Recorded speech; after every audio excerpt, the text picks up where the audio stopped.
robust urban garlic flavor. Phil is such a man tethered to his schedule that he allots 2 hours of gameplay on his night streams every night, but there are times when he goes late because he wants to get more money. Now obviously streamers do this all the time, but with Phil it's just fun to mock him for it because he makes a big deal. Oh, this is the last time, I gotta go. And then he always has extra time, he just pretends he doesn't. So here is some robust stalling to try and hit the goal for Megabunk, even though the goal doesn't really exist anymore.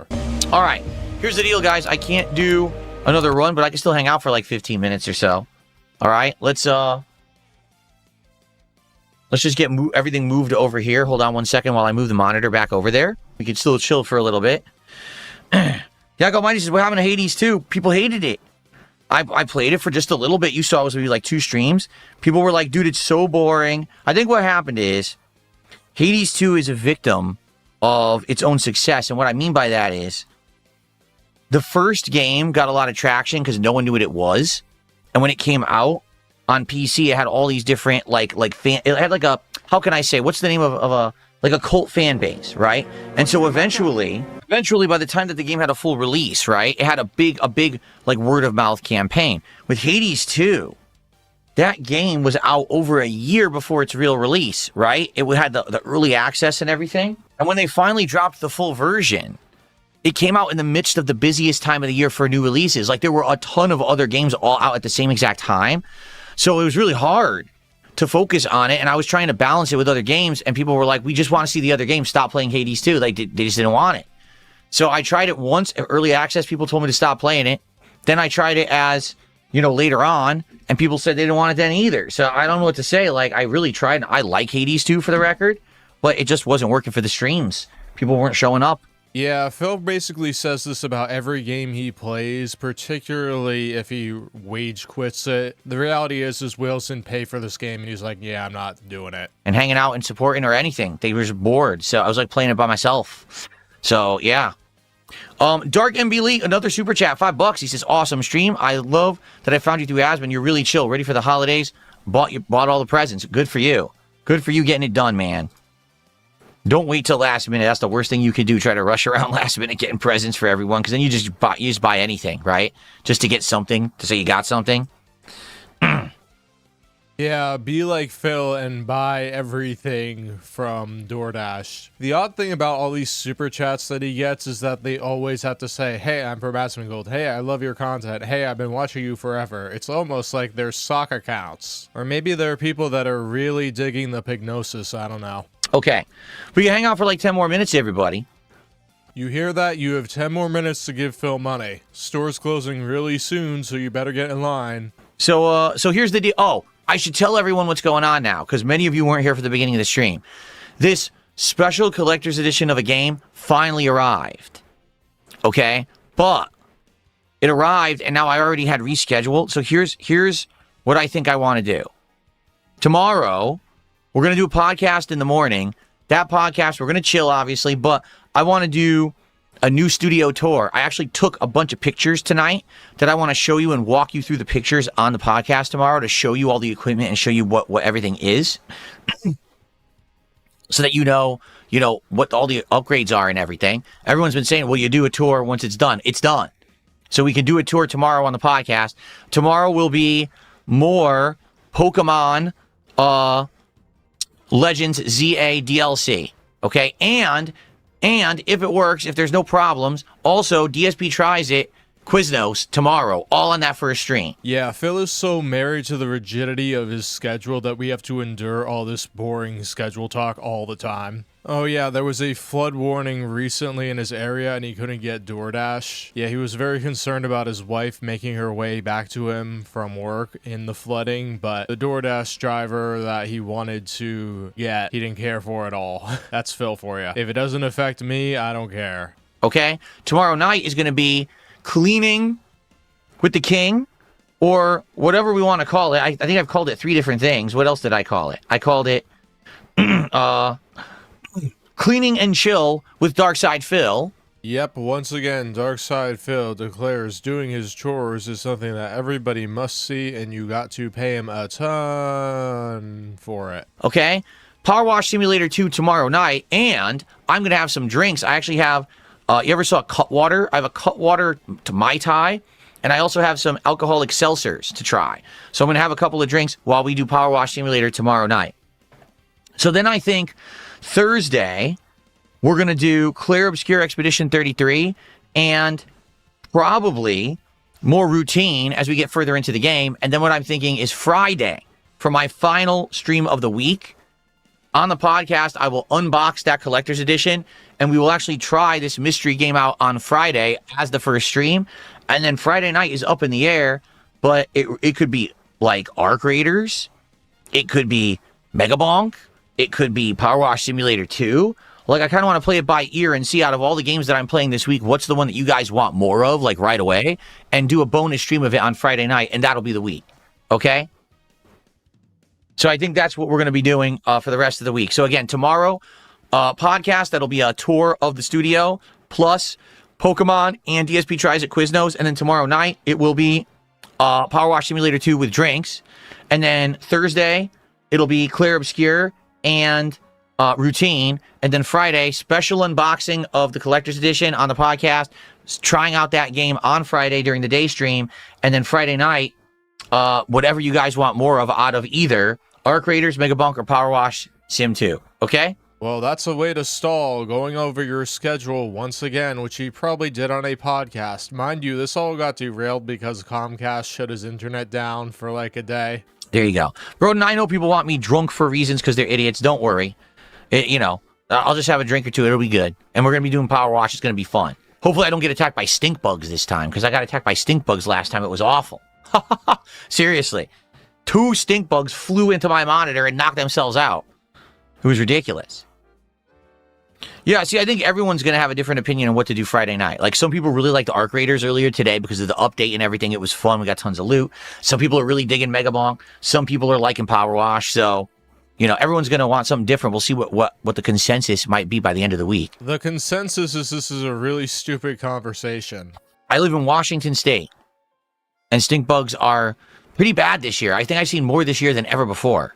Am I liking routine? It's getting better. Last stream, like that last stream of it, last night was it? Or was it the night before? I can't even remember. I think it was last night, right? It's getting better. Now there's enemies chasing you. The thing that's annoying is you don't know where to go. So there's some trial and error. And what annoys me is that you don't know where the save points are. So you might play for 10, 15 minutes to get killed and have to redo that. Of course, then you can kind of beeline for where you need to be. But it is a little frustrating in that regard. There's no like checkpoints or anything that you just, you have to replay stuff. But I am liking the atmosphere. It's reminding me of Alien Isolation a lot. That's a good thing, by the way, because Alien Isolation is a great game. Am I going to harass Wings tonight at 3 a.m.? Yes, he is. Absolutely. Well, by that, if you mean, am I going to go check out his stream tonight if he streams and talk with him and contribute to his stream and be positive? Maybe. Depends on what I'm doing. I don't know. We'll see. He ended up hanging out in Wing's stream multiple times this week, giving him super chats and things like that, and, trying to be the Derich. Yeah, Dark Elite, I don't even know, like he says, take suggestions on what to play, but be sure to play whatever you like, because that content and you enjoying the games you're playing is like the best. I agree with you, but I'm in a situation right now that I'm liking like a lot of stuff. Like, I'm liking everything, right? Like Megabonk is cool. I like Megabonk. Arc Raiders is getting better the more I play it, I feel. I'm getting more of the hang of it. Camaraderie and teaming up with other people is working really nicely. It's fun, challenging, tougher robots. Today I took on a bunch of tough robots and stuff, which was cool. And the winter update was nice too. The loot got better. But Power Wash Sim 2 worked really well last Friday. I'm excited to try it again tomorrow. Like, you know what I mean? Like, everything's kind of working. It's kind of hard to decide what to do when everything kind of works. Yeah, apparently this Dark MB guy is an Asmodent, so take that with a grain of salt. That is actually good advice. You should play games that you enjoy because it should be more entertaining, but here's Phil. He doesn't really offer anything meaningful or interesting besides fighting games, and the interest in that is hearing him rage about the lag. He doesn't add anything to the games he plays. It's just him staring at the screen. He's only enjoying these games because they're making him money right now because his whales and some Asmonduds are helping out. Yep, Asmongold is making people so stupid that they think Phil is actually an entertaining streamer. And the other thing is, again, I just want to emphasize this, because things have been going so well, I'm not focused on income. I'm not focused on raising contributions on a stream. I don't care. Like today, that's a great amount right there for Megabunk. I'm not disappointed in any way, shape, or form that that's what we just did for the stream tonight. No, he's very disappointed. He is deliberately staying on stream to stall and try and squeeze as much money out of his fans as possible. You know? And then other streams we do better, others we do worse, but we're doing good. I don't have a goal. This is excellent. I'm not have to sit here and talk about it. I'm having so much fun. I have more control over the stuff. And because of that, it's actually hard to decide. Like it used to be, okay, what would I do on Friday night? Whatever makes more money. But I don't have to worry about that anymore. So it's like, I can do whatever. It actually makes it a little tougher, but it's also a good problem to have when you have, it's like, what's more fun tonight, you know? No, that's not it at all. You have to balance what makes the most money, but also not exhausting it so people don't get bored and stop giving you money for it. He just has conditioned his fans to get them to support for other reasons than enjoying the game. And he's pretending that's not a thing, but it absolutely is. I know Dunsfelter, he says, man, Friday night was always Friday night fights. You're right. And what's sad about that now is that there's really no fighting games to play. Every fighting game out there is played out and old. Really, like Tekken, Street Fighter 6, Mortal Kombat 1, all played out and old. Right? There are new games coming next year. They're not even close yet. 2XKO is a game that was released early and isn't even done, and yet people are playing it. I'm not playing that. So there's like nothing to do with fighting games right now. Can't play classics. The collection I was playing earlier this year, no one played it. They all dropped it, so there's no comp in it. It's disappointing. Like, I want to play fighting games right now. There's nothing to play. You know, next year I think we'll have games like the Invincible game, Marvel Tokon, the Avatar game, and even if not all of them are good, at the very least, we'll have variety and be able to mess around with some of them, and it'll have some stuff to do with fighting games. You know, right now there's nothing. All right, so just a minute ago, he was saying I can play any game I want. But the reason he's not playing fighting games, let me tell you, is because he's not making as much money as he wants to from them. And he's not going to rage over it all night. Like, the reason he stopped playing Street Fighter, he sucks at it, and it's very apparent. The Capcom collection, yeah, it's not just because, oh, Phil had trouble finding matches. It was because he was not hitting goals as much as he wanted. It's always about the money. Broden says, is there no way to hide your IP on the one you talk about? What I'm talking about, it's called Fightcade. All right, what Fightcade is, it's an online multiplayer client that allows you to emulate fighting games and other games as well. It's not just fighting games, but this is particularly, it's used in the fighting game community to play classic games against people all over the world. So, for example, right now, if you wanted to play Street Fighter 3 Third Strike against someone, you would download an emulation emulator. You'd get the ROM from somewhere, probably stolen, but what are you going to do? You get it working with the emulator, then you use Fightcade to link up with someone else across the world and play them online. This is how the majority of the fighting game community is doing online gameplay of the classics, because when the companies make these collections, like, for example, this recent Mortal Kombat Legacy collection, they always botch it. The multiplayer doesn't work, it's laggy, it doesn't have the features, it doesn't have proper lobbies, so they're like, They'll buy them, they'll play them for like 2 months, and then they'll be like, screw it and drop it, and go back to Fightcade, which is free.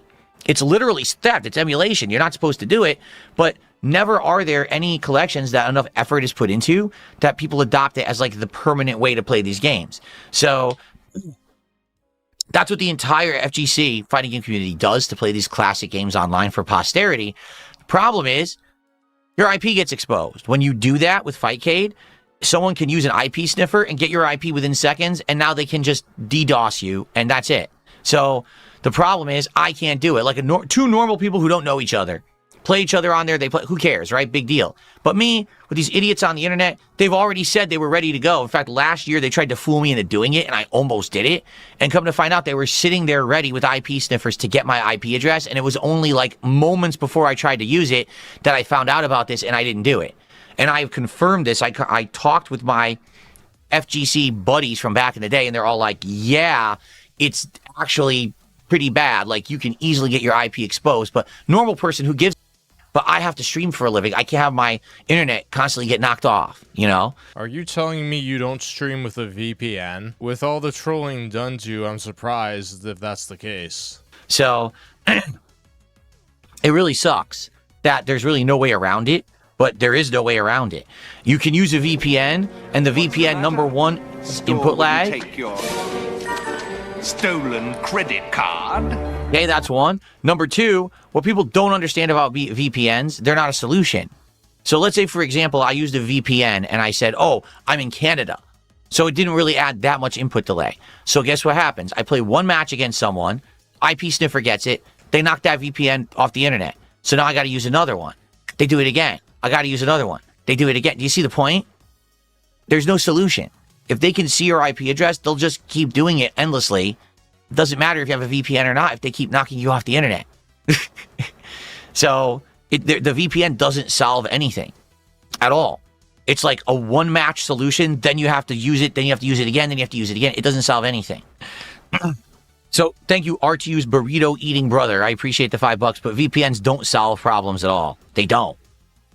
The best thing a VPN is for is making sure that people can't track things, I guess you can say, because they won't see it tied to your IP address, or to say that you're somewhere else, right? To say that you're actually somewhere else physically, so that you can get like a different version of Netflix. I've done that before. I used a VPN to say I'm in Canada or I'm in the UK, and then I go on Netflix and I can see all this content that's not normally there.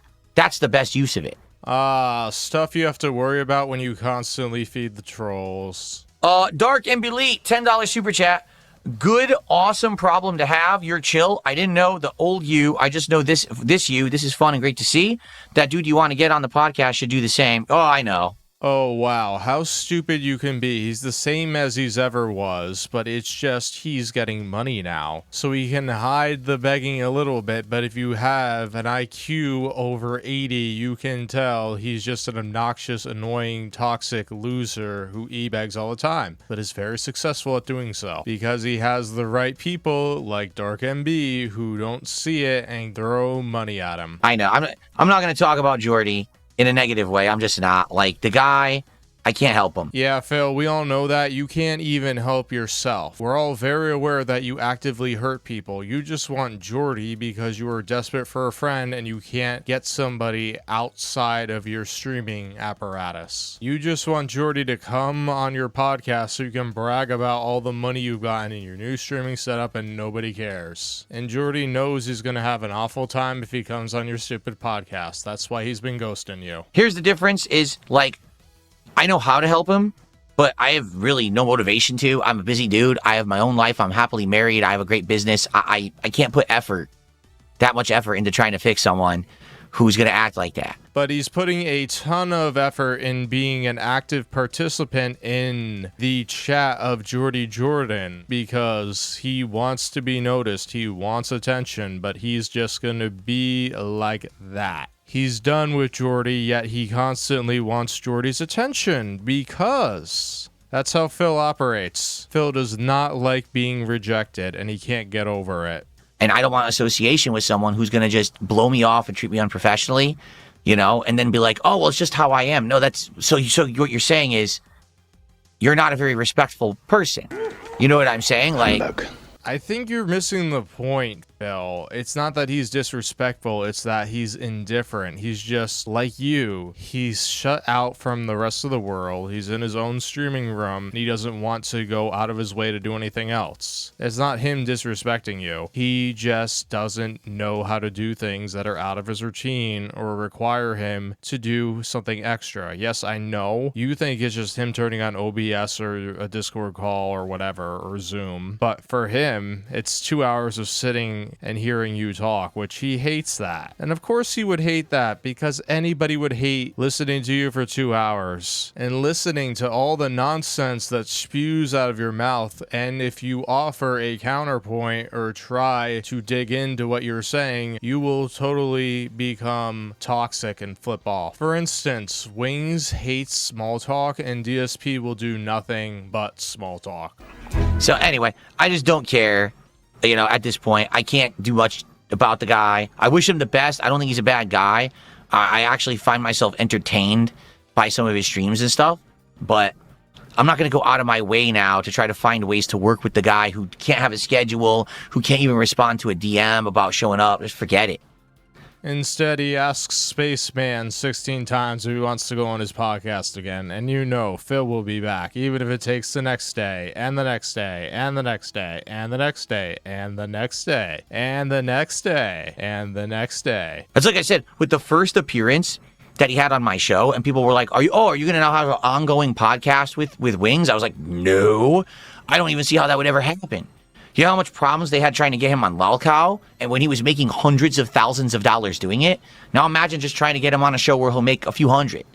Forget it. What, he was on lolcow for what, like a year, maybe a year and a half? You think he was making hundreds of thousands of dollars? Probably not even 100,000, Phil. Let's be real. And that probably includes the 50,000 sign-on bonus, because you know Keem skimmed a bunch of it off the top. But I don't know, knowing Wings, he probably said somewhere how much he was making off of lolcow live. Like, the thing that Phil doesn't get here is that his podcast and lolcow live are not fun things. So of course Wings doesn't want to do them unless he's compensated really well. And in the end, being on lolcow live did hurt Wings, because now he's known as the Kelly Slammer. That's not a good place to be. Guess what's gonna happen to Boogie once lolcow live is done? Nobody is gonna give him money. Dark MB, another $10. Thank you. He says, I mean, you see it works, and yes, you have detractors. Every streamer has this. It's the way you handle it. Don't lash out on them. Just focus on your community that loves you. You're right. Yet Phil will absolutely never do that. He will constantly talk about the detractors. He was just talking about the trolls going to scramble his fighting games. Like, you cannot stop Phil from talking about people that criticize him, because he can't take even the most minor form of criticism. And that's really what I need to do. If I see a toxic comment, if I see a troll contribution, ignore it. Say, oh, thanks, and then move on, and don't dwell on it. And that's what I'm trying to do, and I think it's working out really well. Yeah, sure, Phil. Of course you're doing that. You absolutely aren't. You rage over the kick chat. You rage over somebody entering your chat in YouTube and saying something that's just criticism. You hate it when people laugh at you. You can't take it. So you're gonna agree with whatever this Asmundent says, and he's gonna believe it because he's an idiot. So, there we go. But the reality will be you're doing the exact opposite. And you're going to do the exact opposite because you can't help yourself. And everybody knows it, except for very few handful of people that aren't too bright. Yak Almighty says, he doesn't want to be helped. He always had people around him trying to help him, but he refuses to change. That doesn't mean he's a bad dude, but you just got to accept him for who he is. Exactly. I accept him for who he is. I have no ill will toward him, but at the same time, I know better than to waste my time trying to do anything with him. Right? Dude, you had a whole dedicated rant about him ignoring you and getting timed out on his stream chat by one of his mods. You totally want to change him. That's the energy. I can change him. No, you can't. And you don't understand that what you are doing comes across as very annoying to Wings. Because you think you're very normal to deal with. You are not, Phil. You are an exceptional case. I'm actually shocked that we had a podcast together. I'm happy we did, because at least you could have that one moment in time, the 2 hours that we had, and say, hey, at least it happened once. I'm so glad I made it happen when I did. Really. Because now I don't think it would ever happen again. Seriously. Yeah, that was the one time he got views on his stream, when somebody interesting came on it. But guess what? It was very boring, and not even Jade found it interesting. Thank you, bro. And he says, you're doing good, and you've grown way more than people give you credit for. I appreciate you saying that. I really do. Yeah, the only people that buy that he's changed are the people that sit on his stream every day and take every little thing he says for granted. So if he says, I've changed 100 times, it gets into their head that he's actually changed even when he absolutely hasn't. I like how he says actions speak louder than words all the time, yet his words don't match his actions, and his words are what he wants you to think of him as, but it's really his actions that show who he is. I know the mic cutting out is still happening from time to time. I'm well aware of that. I have not had a chance to sit down and tweak the mic settings. Someone actually sent me a really good video of the Roland software that came with this device, the Bridgecast, and explaining exactly how to tweak it perfectly. I just haven't had a chance to sit down and do it yet. So I will eventually. I just can't do it yet. I'm going to get it perfected eventually when I have the time. Here's a hint for anybody wanting to make videos or live stream on the internet. The audio is 100 times more important than whatever you're putting up visually. If people don't like the sound, they're gonna dip. Whereas the visuals, they will tolerate. But Phil doesn't get that. He has an audience who's like, ooh, shiny lights. And that's what he goes with. You would think that he knows that it's his voice that's the most important thing that's driving his chat. Especially on the podcast, but he's like, oh, I don't have time for it. Yeah, but he has time to lurk and Wings chat and comment on it relentlessly, but he can't tinker with his mic. Make it make sense, folks. All right, last chance, guys. I got to get out of here within the next couple of minutes. Last chance to ask me something. You got anything you're interested in talking about? Now would be the time, and then I'll see you all tomorrow for the podcast. Okay? Last chance to give Phil money. Here we go. The walkthrough. Like I said, I took a bunch of pictures. I took pictures from different perspectives, like right here, the whole setup, over there, and I'm going to walk you through how everything works. Yes, this man is going to show us a family vacation slideshow. How entertaining. No, I've just really started playing indie games more heavily based Doomslayer, so I don't have a favorite indie game of all time. I don't think I've even played enough. Like this year, if you were to say, what's my favorite indie? Probably it would have been Blueprints, because Blueprints was so unique and crazy, like good, compared to other games I've played. He loved playing this game so much that he absolutely demanded his fans give him $150 every single stream or he was going to cry. How pathetic. Expedition 33 says the best indie, but a lot of people say it's not really an indie because it had an insane budget.